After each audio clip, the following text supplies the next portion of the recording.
Welcome back to the Going Interior podcast, where we talk about doing hard jobs and living well. Today's conversation is with two women who balance some of the hardest roles imaginable: raising kids, working full-time, and supporting their firefighter spouses. Please welcome Meghan DeHaan and Jessica Mays. So you both work full-time. Yep. Both have 3 kids. Yeah. Yep. Both are wives of firefighters that are extremely hard chargers. Yes. Yeah. That's exactly it, yeah. It's fine. We're fine. And then we're like, oh, and let's like also do like an auxiliary and like have families get together. Yeah. It's fine. Why not? Yeah. There's Perfect. our plate. Yeah. Cup Now it's overflowing. Overflow. I don't do well with empty space. So chaos is where I thrive. I mimic that. Yeah. Just look at my calendar. I know. It's terrifying. It's a toxic trait of ours. Yeah. That's where we are similar. Yeah. Yeah. But a wonderful trait also. They go away for 48 hours every 4 days. Like, Yeah. Probably pretty standard. I mean, what's that little bit like, though? That's cake. That's cake. I was going to say, 48 too, I really prefer the 48. When we started, we were on a modified Kelly schedule, and Casey was at Station 2, and so that was really hard. Mm-hmm. I mean, day on, day off, day on, day off, day on, 4 days off. Mm-hmm. It ruined yeah. all the days in between. Yeah, they were not. Yeah, they were not ever at full capacity. It was exhausting for them. It was always trying to catch up, and then you're gone. The 4896s, I feel like, are amazing. Yeah. It gives us 2 days. We know the 2 days for all year long. We know the 2 days. And kids get in a rhythm. They know the 2 days. I'm on it for 2 days. And then I'm off. No, I'm kidding. Yeah. I don't wish. Mic but, drop. Yeah. Yeah, there you go. It's more stability. I can't do that with work. I'm not available with work because I have no backup. Yep. The other 4 days, I'm like, You got to Bring figure it. it out. Yeah. I love it. And I think they're home so much more because of this. Like, so they're able to be a very big part of our family life and our family dynamic and the kids' life. And I think that really helps us to be able to hold them in a space too when they are having a hard 48 or they do extra trainings or they are pushing a little bit harder. That rest time and that downtime allows for actual space of like healing and help and rest that I think serves everybody. Because if we're all always at a 10 and like running on nothing, being that we do work full time and that we do have 3 kids and they're in sports and school and all the things, then that's just really big cause for burnout or issues in your marriage. Sure. So yeah. I think that this new schedule has helped. Yeah, a that lot. third day coming off shift, that's his day. Yeah. Take your nap. Yep. Take your nap. Do your physical activity that you Yep. need, but be ready and pretty recouped. Yeah. Early to bed, but then that leaves 3 days that it's just dad duty, Yeah. grocery duty. Yep, cooking duty for me. Casey cooks. I don't like it a lot. So I'm like, make sure to make enough for leftovers when you're gone. Because I really don't like it. And he loves it. So learning those quirks Yeah. about each other a little bit. I'll try that. I actually told Garrett about that at flag football. And he says, when Megan asks me what I'm cooking, I say, I'm doing yard work. So don't tell me I told you that. Don't let me listen to this. Yeah. Getting We're outed. banned. Getting outed. Oh, Yeah. geez. All right, give me the official. So you also work in the police department, Yes, Meghan I do. DeHaan. Yep. Yeah. 3 kids. What are their ages? 16, 7, and 5. Okay. And what's your role in the police department? I'm a civilian investigator. I'm in investigations, so that's a whole world in of itself, but Yeah. I love it every Yeah. single day. And do you work Monday through Friday kind of schedule, or are you on call as well with the investigations? I work Monday through Friday, but 1 week a month I'm on call for our forensic investigative group Okay. to respond to crime scenes and any major calls that the city has. So that's once a month, which Yeah. makes it difficult Yeah. with a 2-shift fire schedule, but I have a group that we trade shifts, so Yeah. I got sporadic on call here and there, but I do have banker's hours, which I love Yeah. because of the sports and all the things, but day in, day out. Are all the kids in school now, like school age? Yes. That's wonderful. Yep, our 5-year-old started kindergarten, and it's 1 drop-off, Nice. 1 pickup. Daycare bill is not there. Jessica Mays, 3 kids as well. 3 kids as well. Yep. And starting a new job. And starting a new job. Yeah. So right now I'm carrying 2 jobs. I'm still working at my previous job, which was a program ministry director and nonprofit, like kind of builder for our extended ministries. And transitioning now to the Grand Junction Community Food Bank to do, we're working out the details still about it, but it is pretty much a community engagement and development coordinator, and we'll see what that looks like, which I'm really excited about. I thrive in nonprofit work. I thrive in serving our community and the needs that we have. It's just a call on my heart, and I've been blessed to be able to build it out at the church and then now be able to go with it into the full actual nonprofit world. I work with the Diaper Depot, built that out at the church with a coworker named Anna, and so we're already... It's nice because they all end up intercepting with each other. Like we are all connected. The diaper bank, the food banks, our community efforts, and so you falling into the line of a first responder wife also just aids to that because really you guys are serving the community and all the needs, not just like fire, but EMS and just helping all of us in whatever capacity we need, which is really great. So it's kind of natural, that natural understanding of the work that is the fire department and all of that, just understanding the whole dynamic of it. But yeah, but we have a 4-year-old, 6-year-old, and 9-month-old. So Ooh, yeah, not everybody in school. not everybody in school. Sawyer is the only one in kindergarten, so he's in full school. Okay. And then Bridger goes to preschool for half days. So like 8:30 to 11:30. So if you call that a half day. I'm just like picturing what my, no. Yeah. Nope. And then Lou's 9 months old, so she's with Wow. us forever. Wow. Yeah. So- Yeah. Yeah. It's definitely chaotic right now, but This too shall pass. it will. Oh, I hope it doesn't. Like, it makes me kind of sad to think that it's going to be over. Yeah. Eventually, like, Bridger goes to school next year, so it's like Yeah. 2 in full-time school. How sad.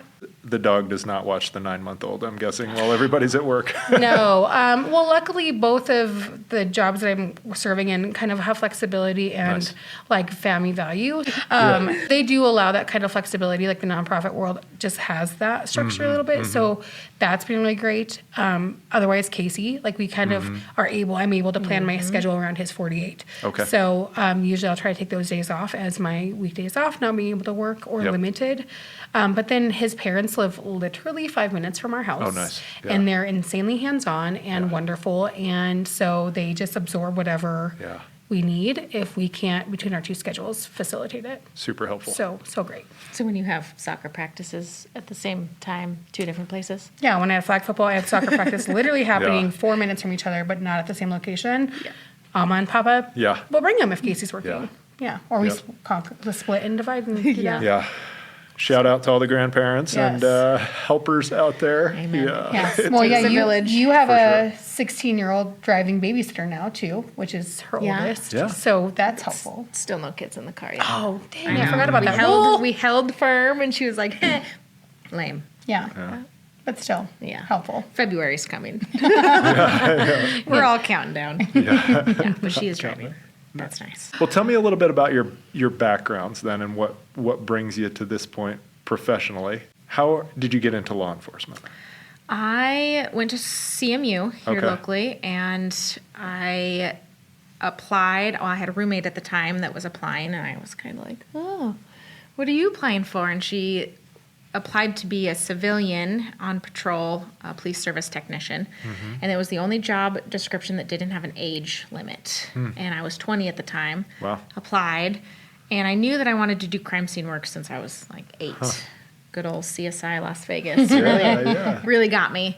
And so I was hired on at the PD in 2013. And it was a couple months later that they needed like a temporary placement in investigations. I wasn't going to say no. Yeah. And I've been there ever since. Cool. And I get to do my CSI work. Yeah. I get to do detective work. And then I get to go home.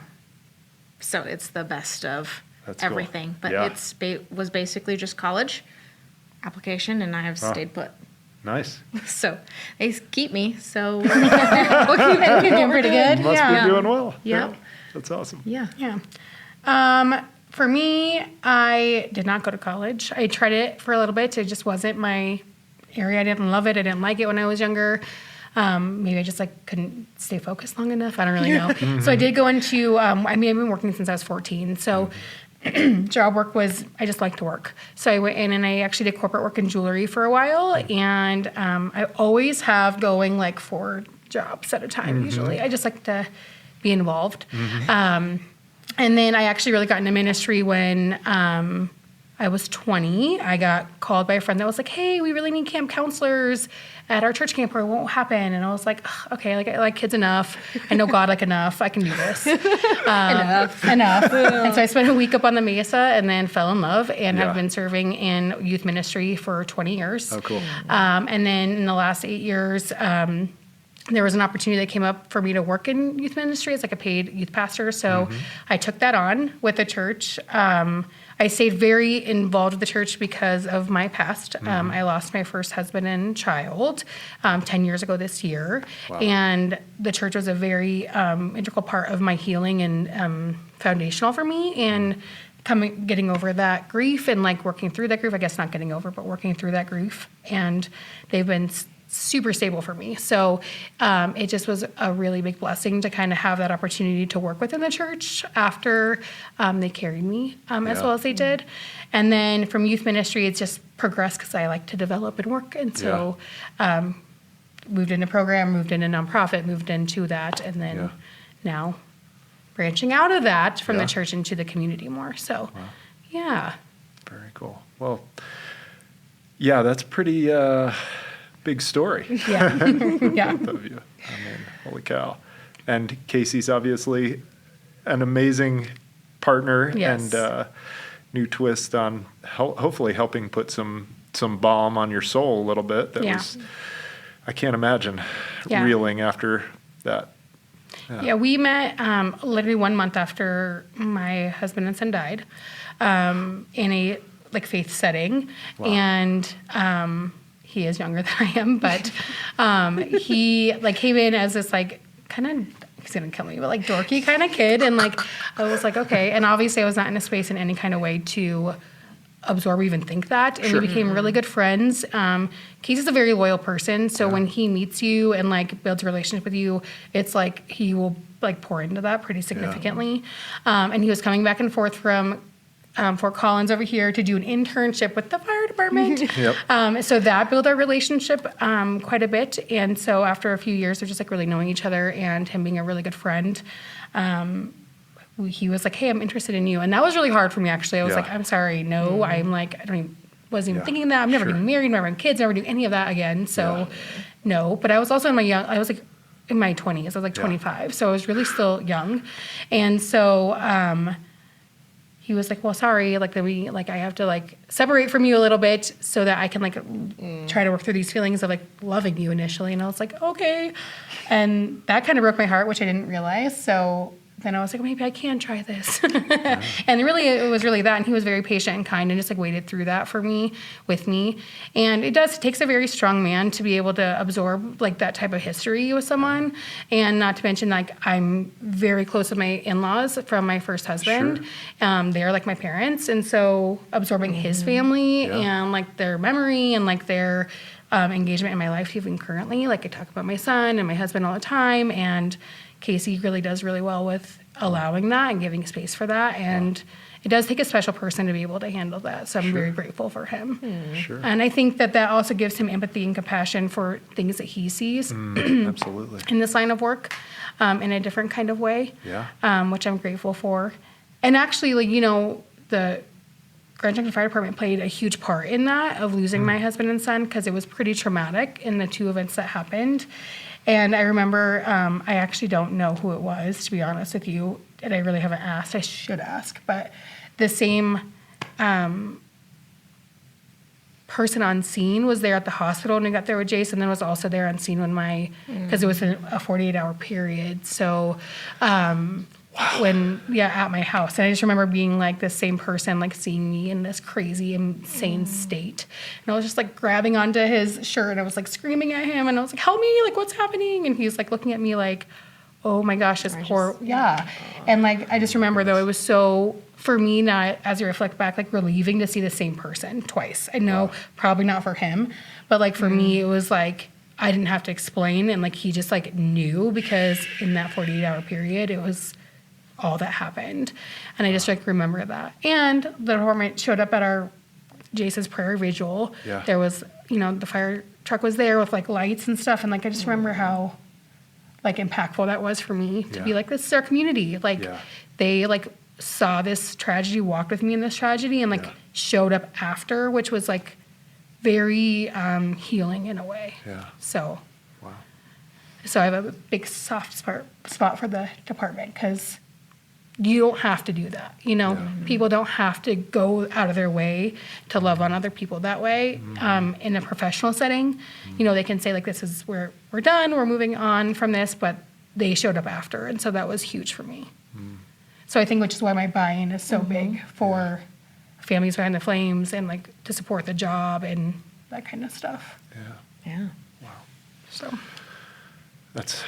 It's an incredible story, and I really appreciate you, being here to share it with folks, I mean, that shows a lot of strength of character and everything, and I really appreciate where you've come from, where you're at. It's pretty incredible. And thinking about that call for myself and putting myself on that end, like I think we have this tendency to want to like just close off a little bit, and move on from those, like you said, and just say like, well, that, maybe there was something else I don't know going on there. Maybe there's, and like that couldn't happen to me, that, that sort of thing. And just like distancing yourself a little bit, where it sounds like that person kind of like just walk through it with you a little bit, and like, open their heart and kind of let it break, with you, which is super noble. And, I'm going to suggest maybe like the better way through. We can just like close off. I think the problem with that is at the end of 20 or 30 years of doing that, then you have a closed heart. I heard this quote a while ago, but it was like, this job, this life is going to break your heart. You got to choose. Are you going to let it break open or break closed? And it sounds like that person let it break open, and then it spilled over into all this different stuff, which is pretty cool. And you're connected with this department, obviously, and in incredibly profound ways. So and I spoke to the victim advocate group about last year, just about grief and like what it means to be like the victim in a situation, and like all the different parts and pieces that like having a victim's advocate there, having the first responders respond in a certain way, like how profound it is. And it really is profound in that moment. You may or may not see that victim, what we call victim, the person who's you're serving, again, but just allowing me to like fall into that person and just be fully broken in them, just to absorb it for that moment. They may carry that heavily, but really it was a response for me that like allowed me to be better in that moment too. As I reflect back, I'm like, this is just it was so vital to my healing, and I had no idea. Or even just allowing myself to be fully broken in that, like feeling safe enough, was really important. And I think also like the peer support team and different ways that the fire department allows when you do go on calls like that, it can't not impact you unless you do really close up and turn off those feelings and those emotions. And so I think the department does a great job having an opportunity for you guys to be able to speak to one another in a setting that you have trained in, so you can speak to that a little bit more. Having a counselor or a therapist on staff to where they are available, and working with each other on a crew dynamic that really preserves and honors that trust and respect to each other is so big. And that's coming from, a person who is a first responder wife, but also like a person that had walked through hardship that, not seeing it every single day, but like knowing a little bit of that. It's so vital and important for us to have that for each other. Another reason why I think Families Behind the Flames is so important, because not everybody's going to know what we walk through with our spouses that are serving and working on the department in whatever capacity. When they do see things like that, or they do walk through things like that, like we need to have a support group that supports each other, and just knowing and understanding that that can happen, and be there for each other when needed too. Yeah, because it's different. So I can be there for my husband as he's, working.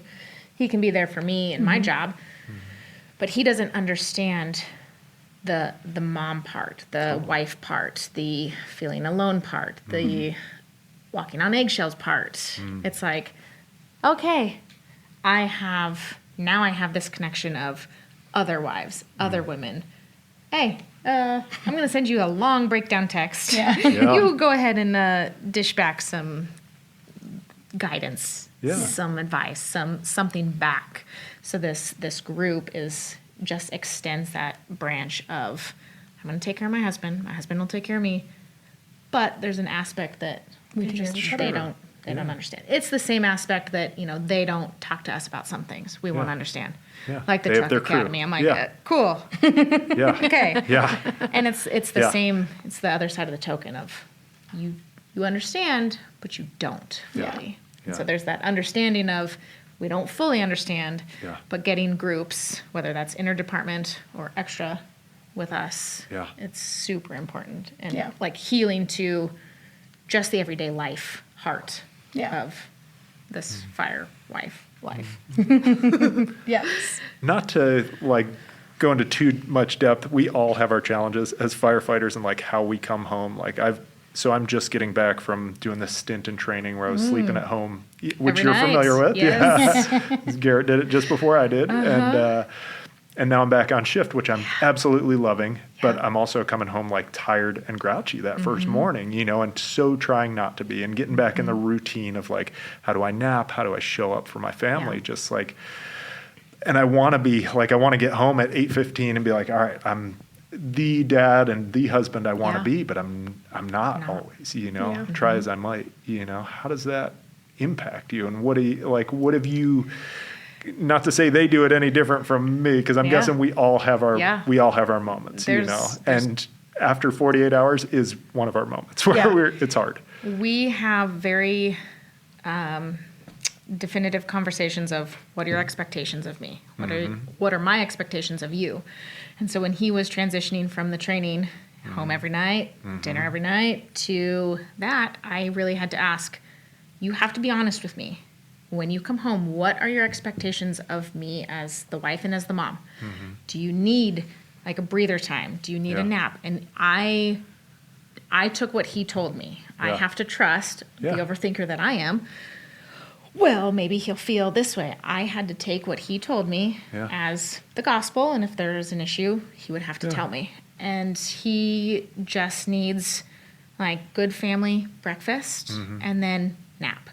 When the kids were little, I would do my errands, but now that they're older, I'm not taking you guys into public. So let's grab your bikes, let's do chores, let's do anything, kind of keep it quiet. And it was a balance of, well, I'm not going to try and leave the house every time. Yeah. So how can we mitigate? Are you okay upstairs? Well, and that's when the kids were younger, he would nap on the couch. Yeah.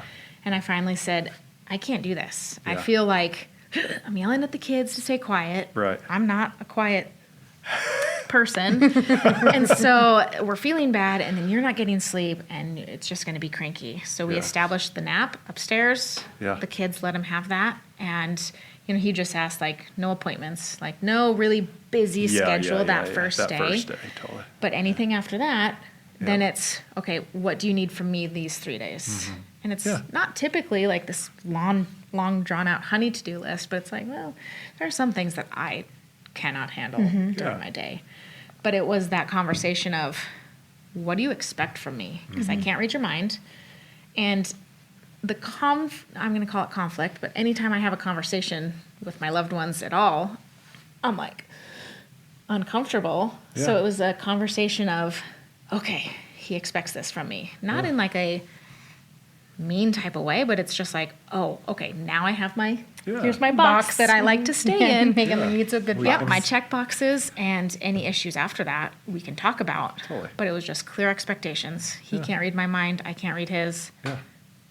So we just had to break it down, and he has his good days, and Yeah. he has Good his less nights good and- days. Yeah, good nights, bad nights when we're coming off, and I think he's a captain also. We work on the, engines or trucks, and it's not as busy as it was at, Station 2 on the ambulance, luckily, but certainly nights when we're up all night too, and that's. And we have tough. tried to make a good balance of, with this extra training, there's extra work to do. Yeah. And I have told him, you can set a clear boundary to say, I need to do some work at home, but here's my allotted time. Yeah. And he kind of refuses to bring that home, but then he's at the station staying up too late and needing to sleep. And I said, you got to find your balance. I'm not going to be the nagging wife to tell you. Yeah. I understand the work in the home. Yeah. But there is a balance with good boundaries. And so we haven't seen any, other than the trainings that the webinars that they sign into, there hasn't been any bleed over. But disruption, yeah, good boundaries and communication. Yeah. No. That's all we got. So I wanted to let y'all introduce Families Behind the Flames kind of officially and what you have carried on and why you started to do that work and what it's meant to you. They're You looking at each other. Since this is a ropes me podcast, I'll in. add they are awkwardly looking at each other, deciding who's gonna do this. So. Tag, you're it. I'll take it. Yeah, that's fine. So we are officially Families Behind the Flames. We started as a women's auxiliary. Leah Frappier is the one who really engaged this for the last decade or so. And just recently in the last 2 years has brought me on and then brought Meghan on as we continue to develop it. It started off as like just trying to get wives together and families together. Leah moved here from California, so for her, she didn't have a community here. They just moved here for the job. And so it was really helpful for her to start and help build up the auxiliary so that these wives could be connected so she could have a community here coming from California. And since then, over the years, we've kind of looked at it. We met a couple years ago, and I am really high energy, and I love people, and I love building and community. So she was like, hey, I think you'd be great to help me with this. And of course, I said yes. I'm a kind of person that is, if I see something, like I said, at the dinner, there's an academy dinner before academies go through, recruits go through the academy, and they invite their families to come and just like understand what the department's about and understand what this culture, because really that's what it is about. And I got sold on that during that dinner when Casey went through academy. And since then, I was like, if I want this and I want more from this, I'm the kind of person to say I'm going to step in and help, because I'm not going to sit back and complain about what's not happening. If I want more things to happen, then I'm going to be an active part in making that happen. So when Leah asked, I was like, yes.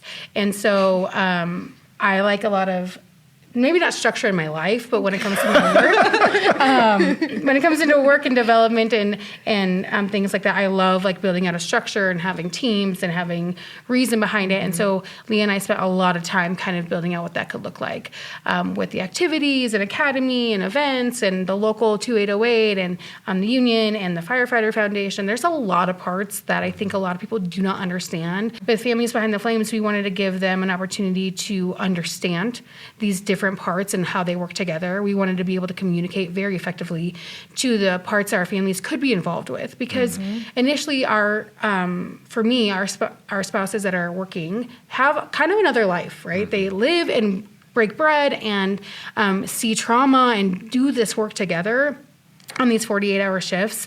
And sometimes that can create a really hard dynamic at home because it feels like two separate things. And it's not. And we bear the weight of what may not be taken care of there. And we also want to be in enjoyment of what is happening there.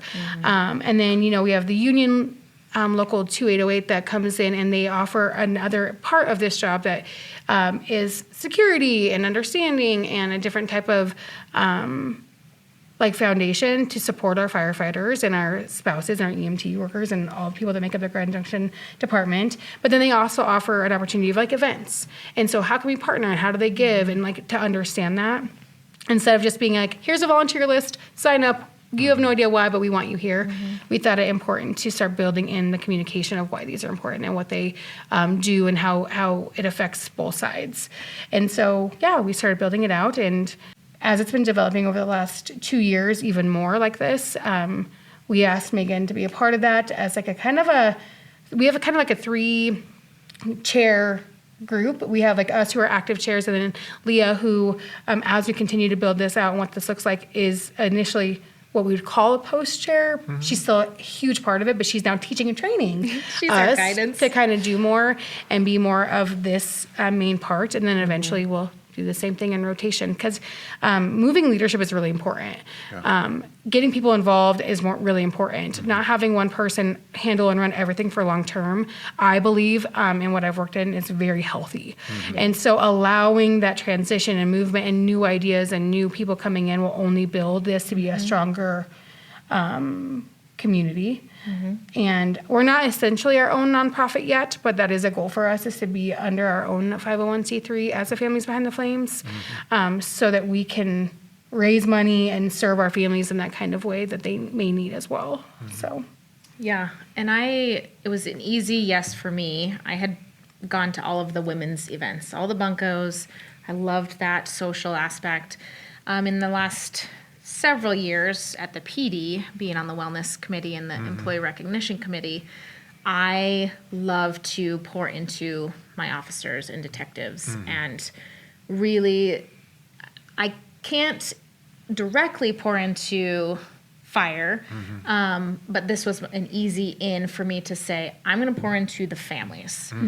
Fire can take care of their people through your wellness and your peer support. I'm going to tackle the families, the kids.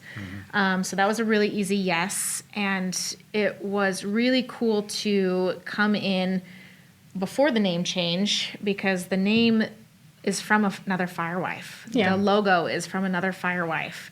It was a collective, like, hey, if you have ideas, bring them to the let's table. bring them to the table. And we voted, and it's not our child's. It's literally a village of a wife did this, a wife did that, a wife had this idea. I mean, even if it's not a wife, we've had firefighters come to us and be like, it'd be really cool if we could do this. Great. We're going to rope you in. We're not Your doing idea, it for you're coming you. in. Yeah. Yeah.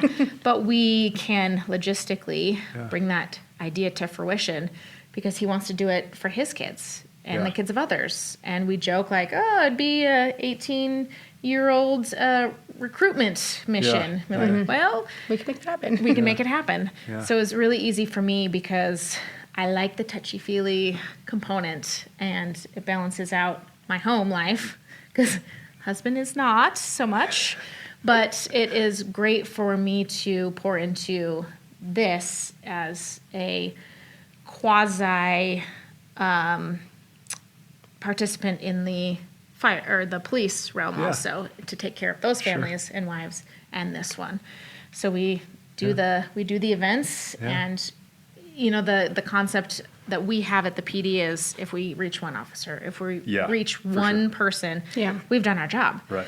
And the same thing with this is, we will never know our reach. We will never know our full potential of reach. But if we weren't here, no one can tell what would be happening. Yeah. It's just we're doing good work. Yeah. One person, we are going to reach one kid that's going to grow up and remember, Dad, remember when the fire department would do this or that? And I'm like, I get so happy about thinking of the future memories that they're going to bring up and hold true. And it's fun that the dads and the moms are having to get involved. Yeah. And having this group and the communication helps bring the wives in, because putting things out through their counterpart through the department, it's like, you're not going to take that information home. No.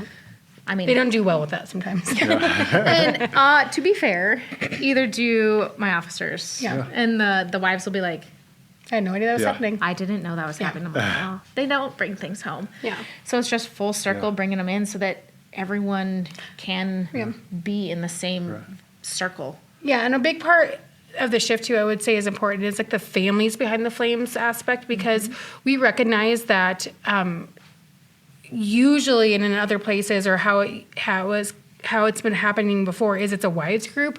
And although we respect that it's a wives group, like we really respect and value the women that are serving in the Grand Junction Fire Department in whatever capacity as employees. And like, we want them to know and feel that they are welcome at this group.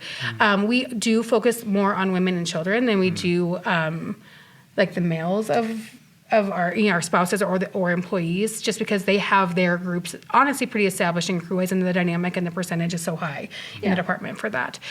So we are really trying also to just open that up, that like it is not just for the wives and if you have kids, it's for like all of the families and what that looks like for our employees at Grand Junction Fire Department. And it's been a harder transition for that, because I think they're like, well, I'm not really a wife, but I'm like an employee. But we're like, yeah, but you add value to us, and we want to. And that experience too, I wish they knew. I was like listening to Lainey's podcast, and I'm like, gosh, I wish she knew like how important it is for us to understand even that dynamic too, from a woman's perspective, to be honest, online. Like that could teach us so much, and like just to have her involved with us in that capacity, I'm like, that is huge. And I think that it's sometimes missing. And so we are working hard in this next year, especially to just make sure that that is known and seen, that it's not just a wives group, it's for the women of our department and what that looks like. The term family, you had already said work family, home family, it's all intertwined. You know, you can't, in some capacity. The mentality of there is home and work. We bottle it up at work. We bottle it up at home. My husband's bringing work, or my husband is bringing home stuff to work. On a subconscious level, it's natural. So it's only natural to be bringing work home. You're thinking, you're checking on your guys, which was a mental shift for me, because I was of the mind of like, you work 2 days. Like, there's your work. But like when you look at it as your guys are needing a hand out, you need to check on your guys. That's going to be on your 4-day.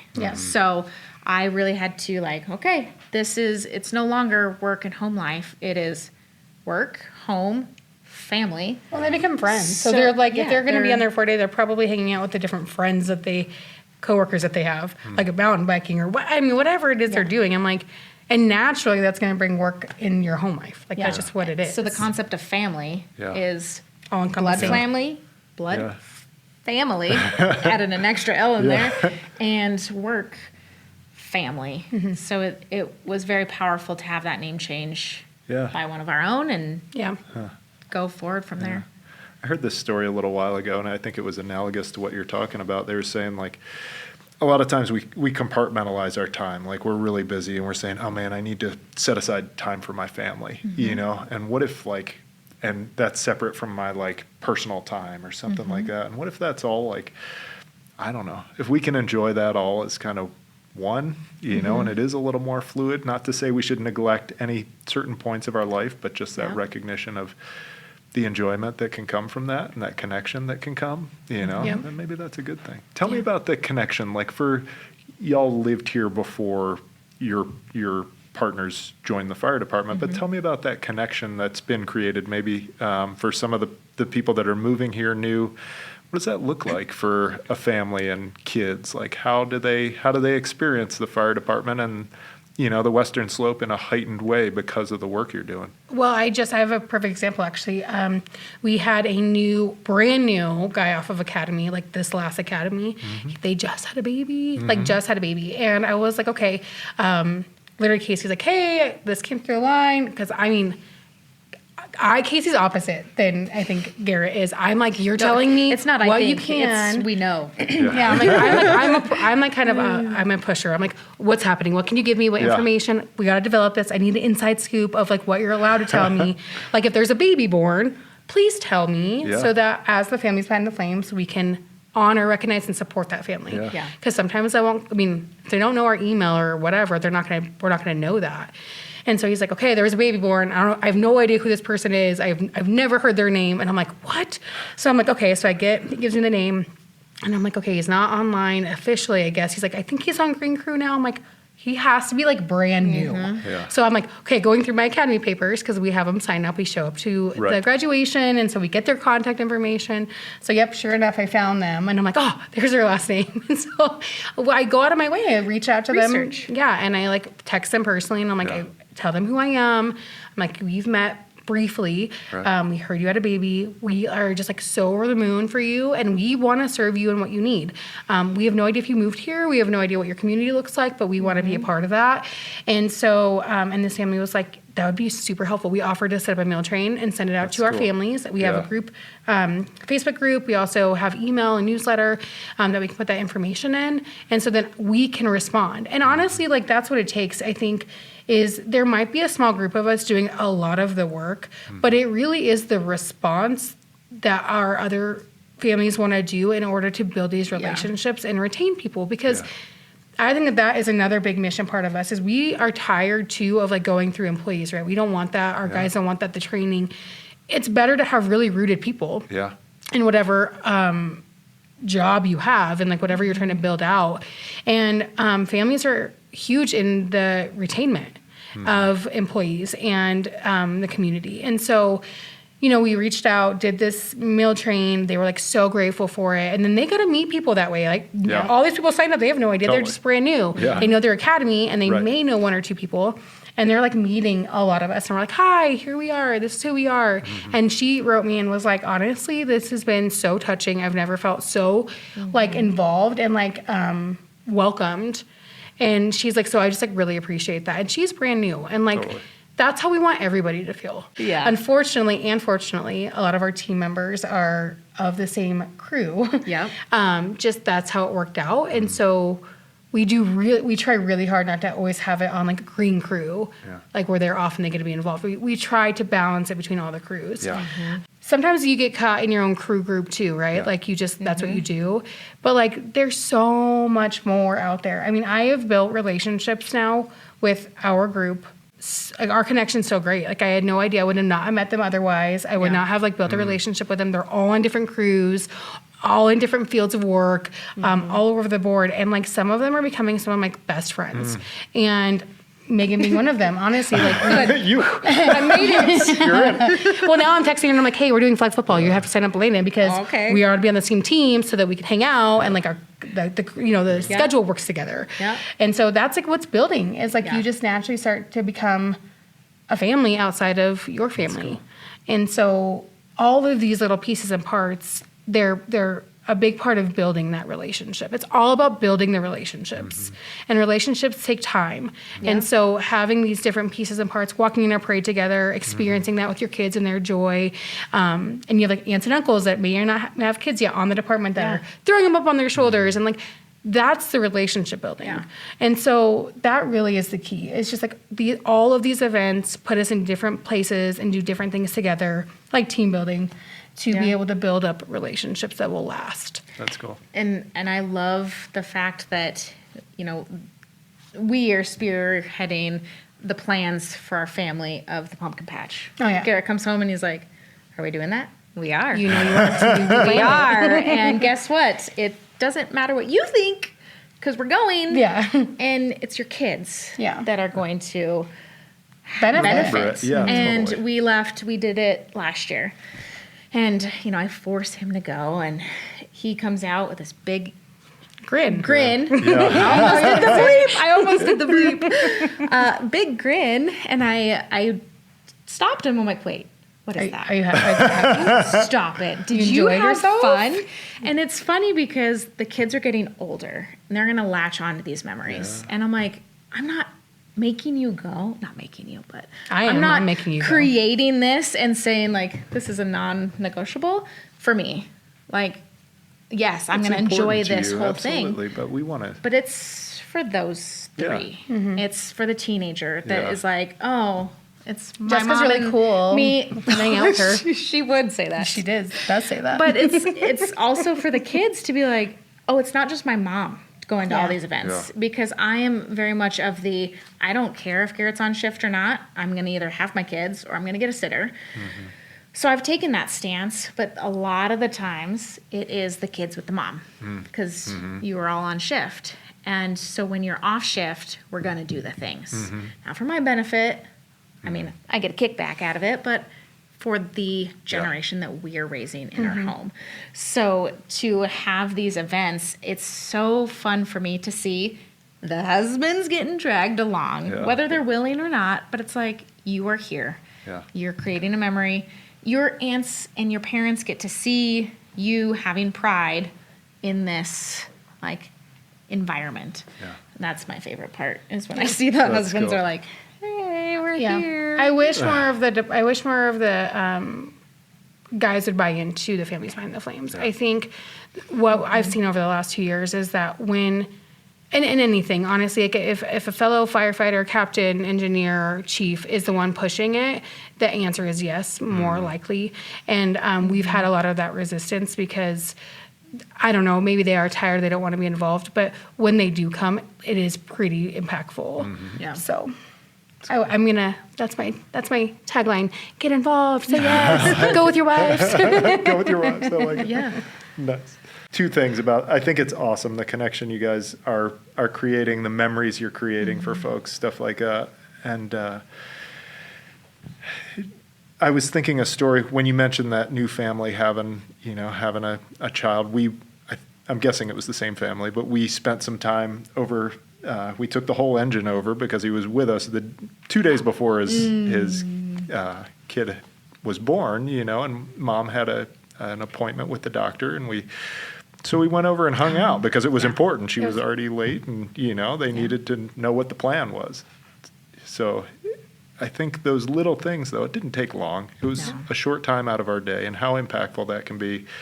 And it feels good for you, and hopefully it's memorable for people and makes them, just reassures them that this is something they want to be a part of. Yeah. They want to be a part of this team and this family, like you say. Yeah. And the more we get to know each other, whether it's a podcast or what y'all are doing, it's really cool to be able to get to know them and to really value those relationships once you do. Yeah. So thanks for doing it. Yeah.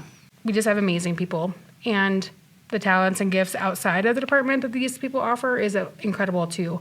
I mean, the businesses, just all of it in general. Yeah. We are very blessed with this community, and I think the more people pour into that, the more that they will gain. Mm-hmm. And it's slow, and it's progress.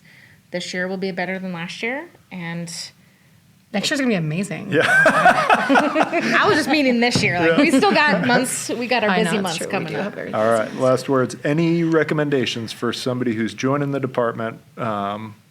Stuff y'all have been through that, in hindsight, you're like, this has been helpful. This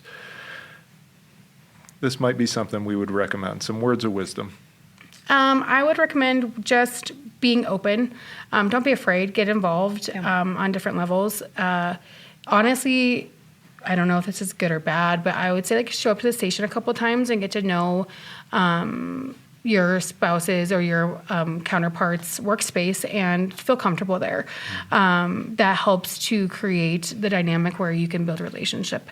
I also would say that if you're new out of moving here, find a resource like the Families Behind the Flames, or really try to find at least one connection to a crew member's family and build that, because we don't want loneliness or isolation, and we don't want you to feel that way in any kind of way at all. So that would be for me the most important. Just lean into it all. Say yes to it. If you don't say yes next year, okay, but lean into it, because you don't know until you know. Yeah, and we'll find you. Really, we will find you. We will find you through all the paperwork. Yeah, it's the same advice of a new mom. Oh, you have this village. Find your village. Don't do this alone. As a spouse, as a new employee, as a mom, do not do it alone, because that'll tear you down quicker, and then we're looking for new employees. And don't do this alone. For sure. So that's my only thing. And lean into the things that the department offers. If you're, the peer support team, the therapy, whatever it is, don't be too proud. We all need help. We all need something to serve our mental state and our emotional state. And so lean in to that as well. Perfect. Jessica, Megan, thank you so much. Thank you. It's been a pleasure. Yeah, have a great day. Cool. You did good. Thanks for joining us on Going Interior. I hope the ideas shared here help you adapt to the challenges of your life and career. Please share and like this episode if you find it useful. It has been produced by Dirk Klingman and Ellis Thompson, with additional editing by Matt Schofield and contributions by Lainey Osborne and Stephanie Houston. This work is sponsored by the Grand Junction Fire Department and the GJFD Peer Support Team. Special thanks to 970 West Studio for sharing their space, equipment, and expertise. Take care, and please join us next time.